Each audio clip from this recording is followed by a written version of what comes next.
Hi, so I'm Jackie Diggans, and I am here with you today once again with the Dripping with Abundance show.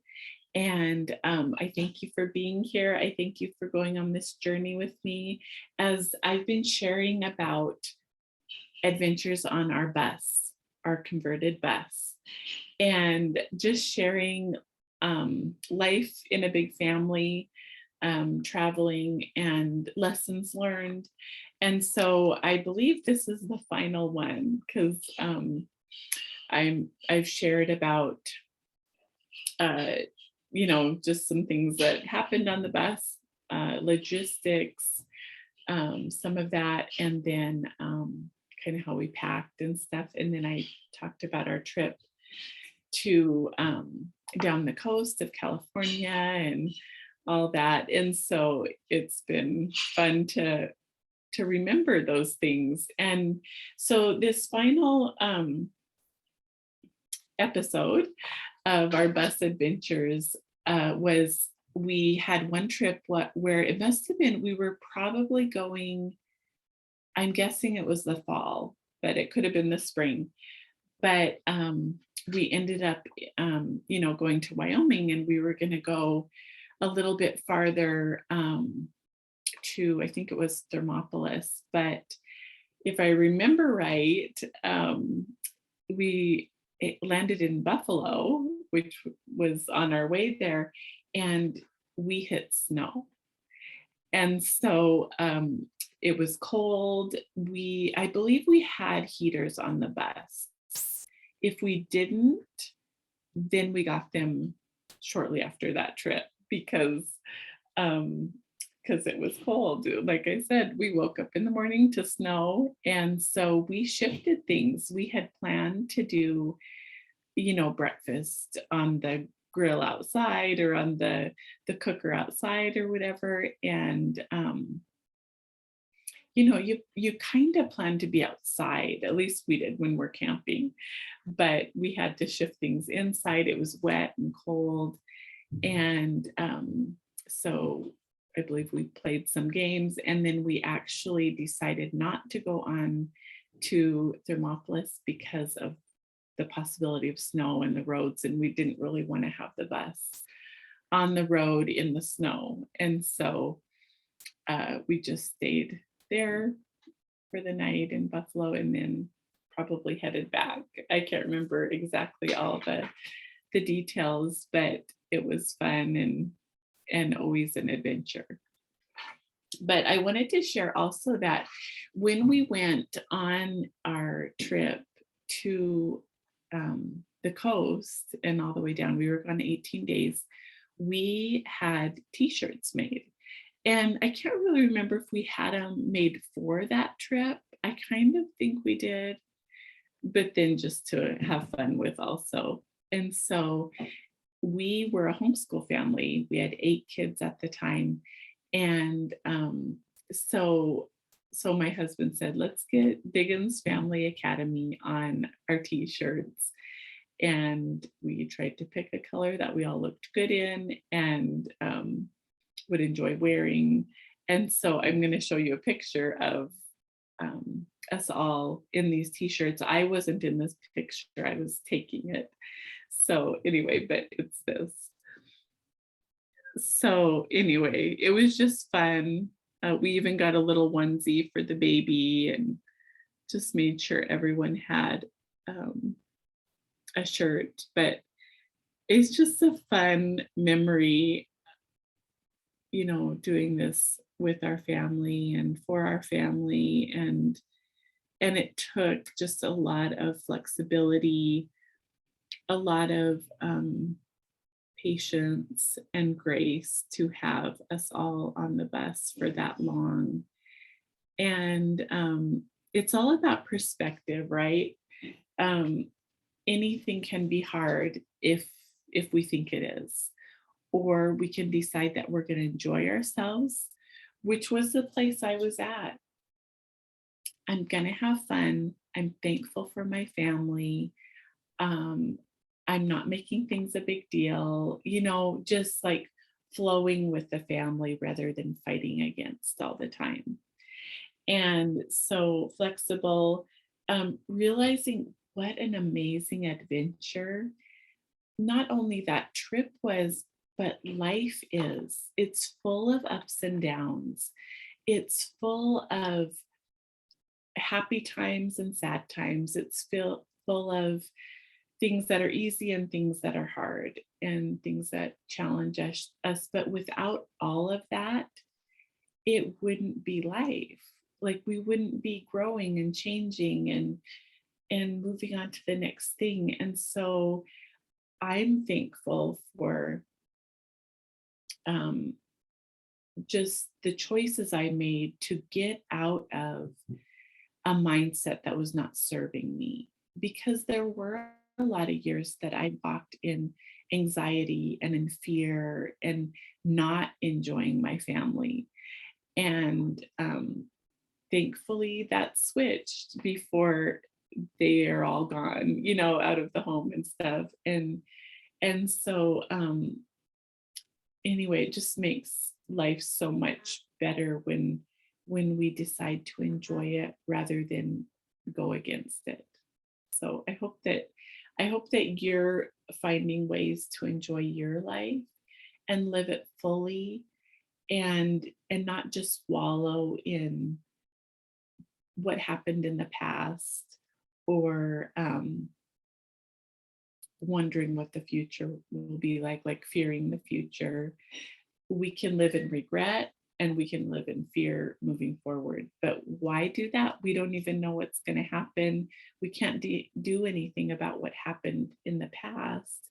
And so why not just move forward, enjoying life, enjoying every aspect of it, and also in believing that you're going to have enough, that God is going to supply all you need according to his riches and glory, that he's going to supply everything for every good work in your life. And he doesn't supply for the bad things. So if you're walking in something that isn't good, then that's not going to be supplied for. And so I just want to encourage you as a mom of 10 kids, it doesn't have to be hard. It does all of the things, like the financial things, the just life with kids and all of that. It doesn't have to be hard if you decide it's not going to be hard. Okay, it's a decision on our part how we're going to live our lives, and it's about perspective. I was reading, I want to share one more story about the bus, but I was reading in my devotional, and it was just talking about how the story about Joseph and how he was thrown into a pit by his brothers. He was sold into slavery by his brothers. He was then put in prison.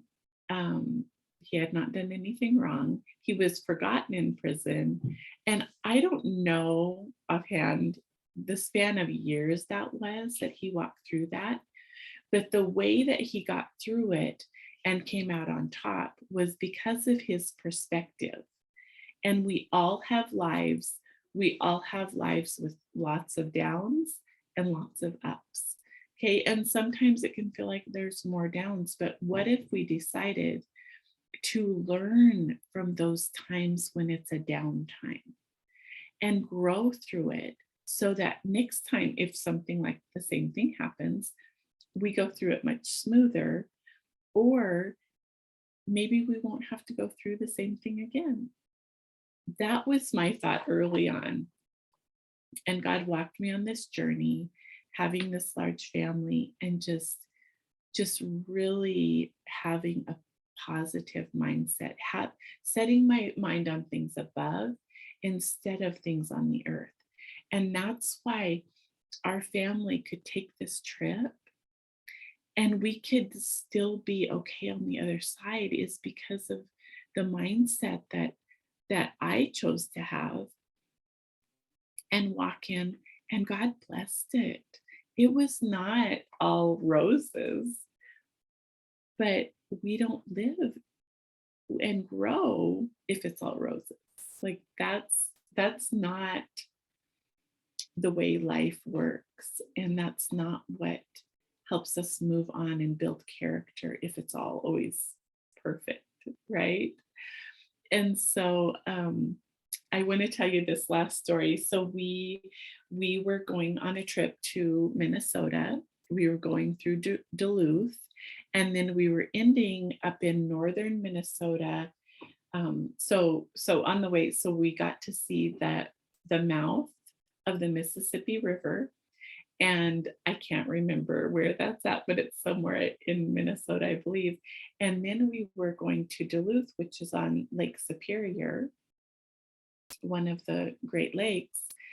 And then we were going to be meeting family up in this, I think it was, I want to say Ely or something, someplace up in Minnesota. And on our way there, we found out that none of the family was going to be able to come. Well, we could have been upset about that and we could have thought the trip was over.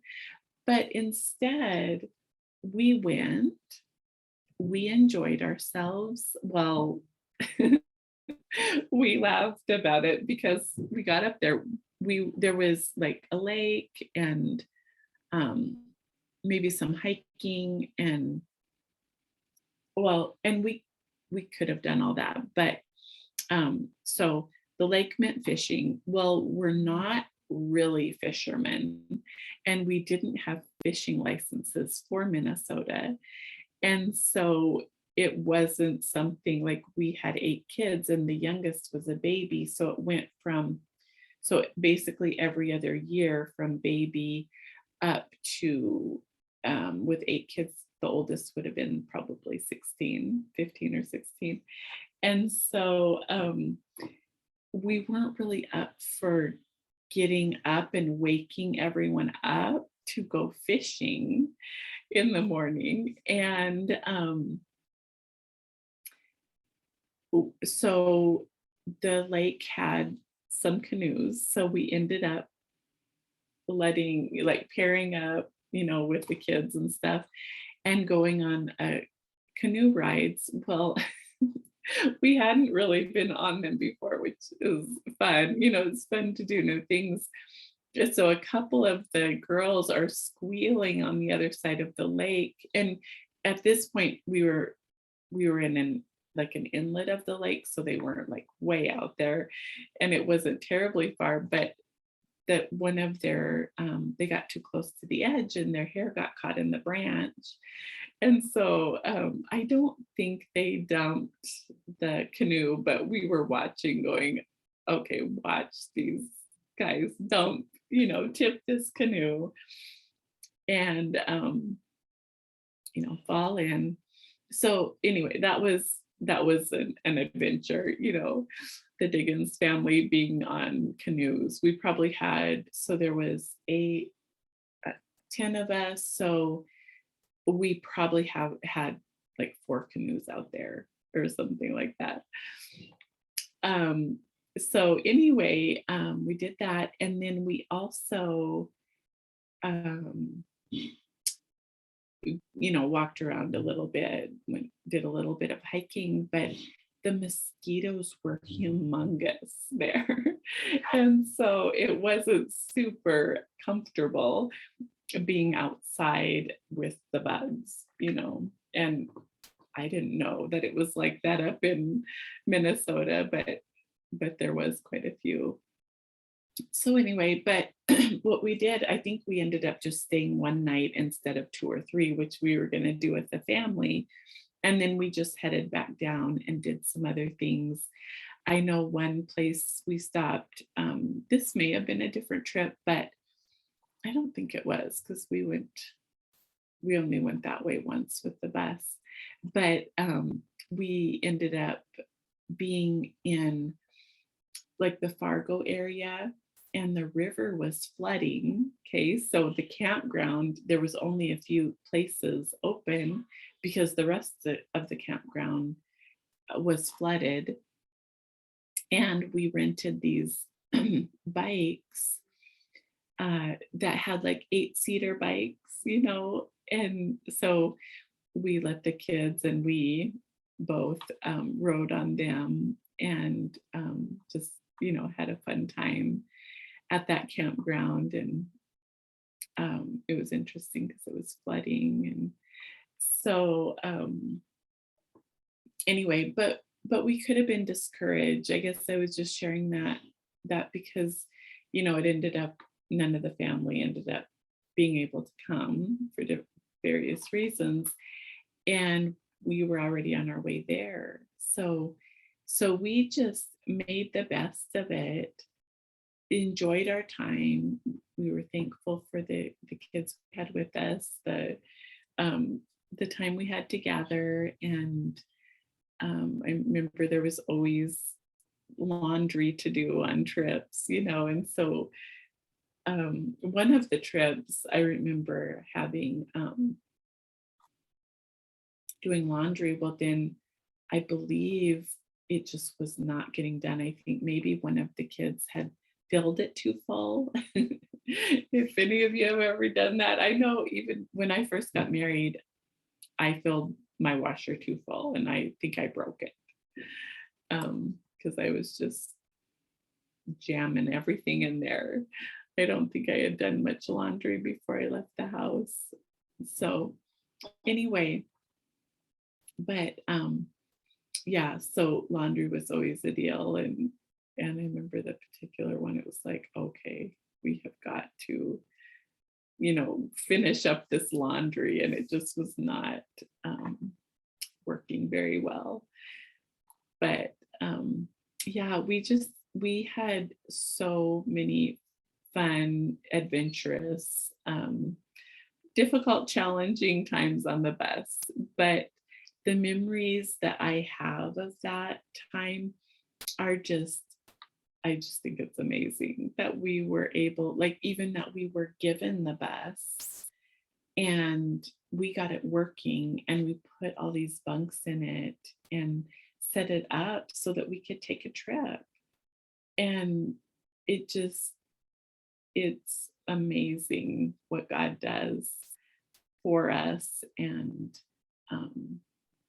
he wants us to live these amazing full lives. And so I just encourage you to do that. If I can do that with 10 kids, you can do it with however many you have. And just enjoying life and deciding not to be frustrated with it and not to fight against it, but to flow with it. Another devotional I was reading recently was just talking about how the Spirit is like wind. And if we're going against it, like the wind's coming at us rather than us flowing with it, it will feel hard and we'll feel like it's dragging us down, like we're not getting anywhere. Whereas if we let it come behind us and we walk in it and we flow with it, then it becomes a breeze. It becomes easier and enjoyable. And so I just encourage you to just walk in the Spirit and enjoy your life, whatever God's putting before you, whatever is on your heart, just go toward it and watch him supply too. I've shared God my source before, but God supplies for every need. And sometimes it requires us to step out and do something hard, maybe to borrow some money that we're like, okay, I don't feel like I should do that. But how do you get anywhere if you don't borrow some to build something to get to the next place? And so kind of like that woman with the whose husband had died, and she went to the prophet and she was like, I don't I don't have any money and they're going to take my kids. And he said, go and borrow. What do you have in your house? And she had oil. And so she went and borrowed, filled up every jar with oil, and then sold it, paid her creditors, and her sons lived. And so what do you have in your house? What do you have right around you that you can use to build some income and um, to be able to do the next thing that God is calling you to do, to live your full life? So I love you. I hope this story has encouraged you. It's blessed me to go back and reminisce about all of our bus adventures. And so I look forward to sharing more with you. I'm not sure what my next series is on, but it's going to be good because it always is. Because God directs me in what I share on here, and so I want to encourage you to follow me on Instagram, Facebook, um, YouTube, my podcast. Be sure that you follow and subscribe, that you share this with others so that they can be encouraged. And I want to encourage you, I have a moving forward program. Okay, it's 4 videos: learning to live without regrets, learning to watch what's coming out of our mouths, learning what it's like to live loved, and not being moved by circumstances. And so those are some of the first steps in getting to live your dream life. Okay, and so contact me, JackieDiggans@gmail.com or JackieDiggans.com, and sign up for my program. So anyway, thank you for being here, and I'll talk to you soon.